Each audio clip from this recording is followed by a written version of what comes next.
তৃণমূলের নতুন প্রকল্প পাড়ায় পাড়ায় সমাধান, তা তো তুলকালাম পরিস্থিতি দেখা গেল বসিরহাটে। সেখানে ক্যাম্প চলাকালীন দেখা গেল তুমুল উত্তেজনা এবং নির্বাচন হচ্ছিল সেখানে, যে কে হবে এটার প্রেসিডেন্ট, এবং সেই নির্বাচনকে কেন্দ্র করে এক প্রকার তৃণমূল এবং সিপিএমের মধ্যে তুমুল ধস্তাধস্তি বেঁধেছে এবং তাতেই উভয় পক্ষের 7 জন গুরুতরভাবে আহত হয়েছে। পাড়ার সমাধানে বসিরহাটে ধুন্ধুমার কাণ্ড।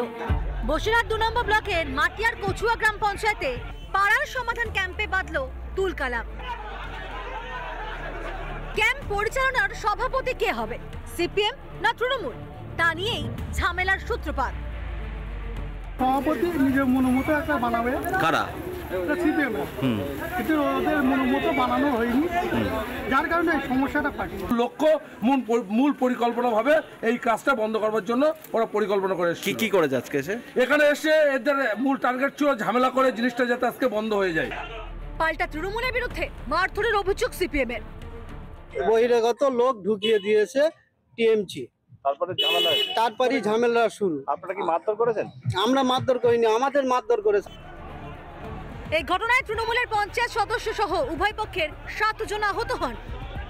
মাটিয়া থানার পুলিশ পরিস্থিতি নিয়ন্ত্রণে আনে। অর্ণব মৈত্রের রিপোর্ট, রিপাবলিক বাংলা। কোথাও কান্নাকাটি, কোথাও হাতাহাতি, তো কোথাও বিক্ষোভের ছবি। এই হচ্ছে বর্তমান বাংলার ছবি এই পাড়ায় পাড়ায় সমাধান প্রকল্পকে কেন্দ্র করে, এবং তার জন্য জেলা জুড়ে রাজ্য জুড়ে দেখা যাচ্ছে নানান ছবি সামনে আসছে। দেখো,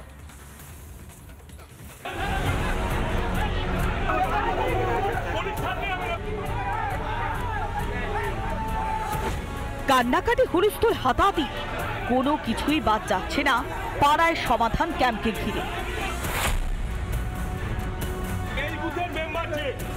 পাড়ার সমাধানে বসিরহাটে একেবারে ধুন্ধুমার কাণ্ড। বসিরহাট 2 নম্বর ব্লকের মাটিয়ার কচুয়া গ্রাম পঞ্চায়েতে পাড়ায় সমাধান ক্যাম্পে বাঁধল তুলকালাম।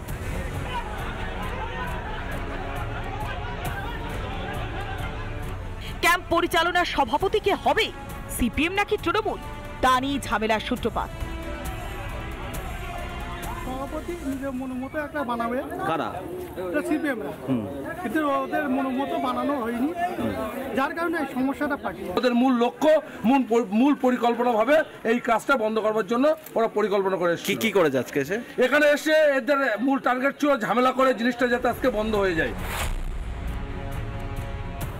বসিরহাটে যখন হাতাহাতি, তখন স্বরূপনগরেও শোরগোল। সাধারণ মানুষদের ক্ষোভের মুখে পড়লেন স্থানীয় বিধায়িকা বীণা মণ্ডল। জয়েন্ট বিডিওর বিরুদ্ধে ক্ষোভ উগরে দিয়েছেন স্থানীয়রা।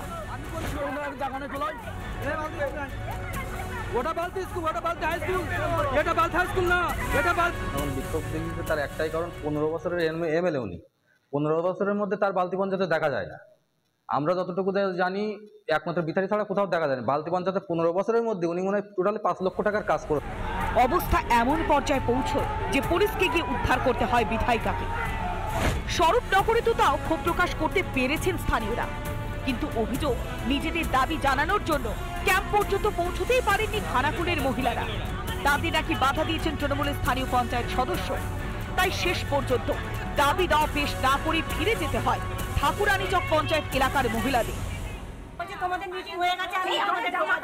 তো আপনাদের পাড়ার সমাধানে কোনো কথা শোনাই হলো না?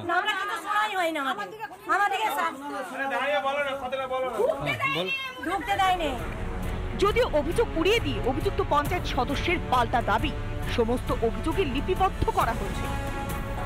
নম্বরে যারা এসেছিল তাদের প্রথমে ডকুমেন্টস নিয়ে এন্ট্রি করা হয়, নথিভুক্ত করা হয়, তারপরে খাতাতে রেজিস্টার করা হয়, যিনারা আধিকারিক ছিলেন ওনারা করে, এবং তারপরে সকলকে নিয়ে বসা হয়। সমস্ত মানুষেরই কথা, দাবি দাবা শোনা হয়েছে।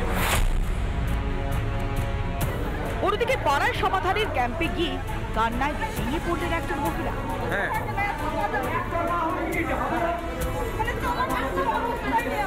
সেটা স্যাংশন হলো না।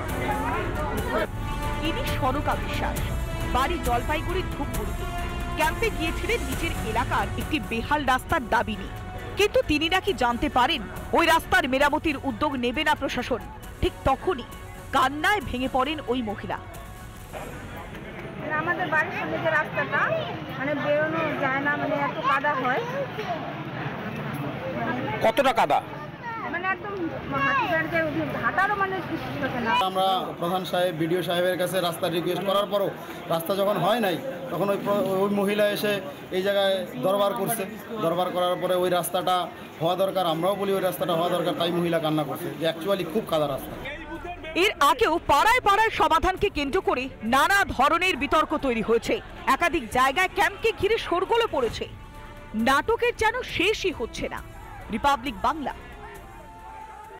নানা ধরনের কন্টেন্ট দেখার জন্য লাইক করুন, শেয়ার করুন আমাদের ফেসবুক পেজ, সাবস্ক্রাইব করুন আমাদের ইউটিউব চ্যানেল। পাশাপাশি অন্যান্য ব্রেকিং নিউজের জন্য অবশ্যই চোখ রাখুন রিপাবলিক বাংলায়।